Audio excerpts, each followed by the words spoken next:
You here and now with your boy C How. This is my thoughts on this. I came across this earlier this week, and I thought it was just a beautiful reel that puts things into perspective. If you can be calm during all of these other things, riding in an Uber, up in a plane, thousands of miles above the ground, on a boat. If you can be calm and relaxed doing all of these things that are under man's control, you should in turn also be able to be calm and relaxed in your life, knowing that God is in control.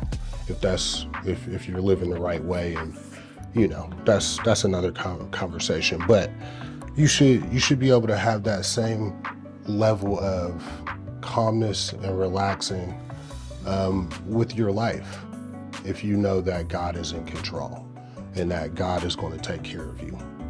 In my life, every problem, every issue that I have ever had always worked itself out for the better.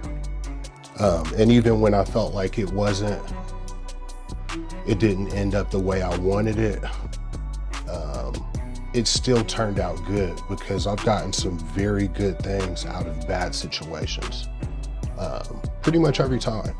Sometimes the biggest blessings come from bad situations. So over time, I have learned, and I'm still working on this, but I have learned to just relax, just let it be. I have anxiety issues. So with those issues, I always try to control the situation.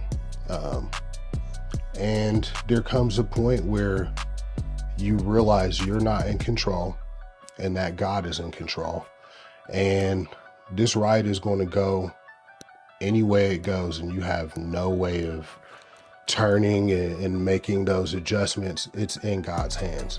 So when you come to that realization, it's not autopilot, but it kind of is, in regards to, you don't feel so obligated to have your hands on the wheel. You know that the car is being driven.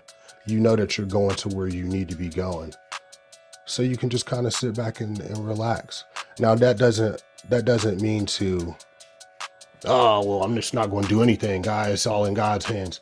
No, we got to be proactive, but we also need to maintain a little bit of calmness about it, because it is out of our hands. We're kind of walking in footsteps that have already been made for us. That doesn't mean, like I said, that you can just sit back and be on your laurels.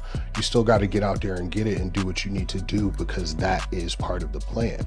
But along with that, you shouldn't be having sleepless nights or losing hair or being a dick to everybody around you because you're so worked up about the possibility of what may or may not happen. We just, as people, we need to not have fear. We need to lose the fear of losing things. And we just need to be aware that God has our back and that we're going in the right direction. It might not be the direction that we want to go in personally, but it's the direction that your life is going into, because God is steering the boat. He's got the wheel, as they say. Jesus take the wheel. He's taking the wheel. He's driving you in the direction that you need to go in. So with that, everybody just chill out a little bit. Learn to relax. Learn to breathe. Learn to let things go. And when you do that, you'll start to realize how beautiful everything else is. You'll get more opportunity and more time to look around you and enjoy the world and the spaces that we're in, instead of in your mind worrying about what may or may not happen and just running all of these crazy mazes in your mind for shit that probably 9 times out of 10 will never happen. So with that in mind, everybody just relax. It's your boy C How, here and now. Peace.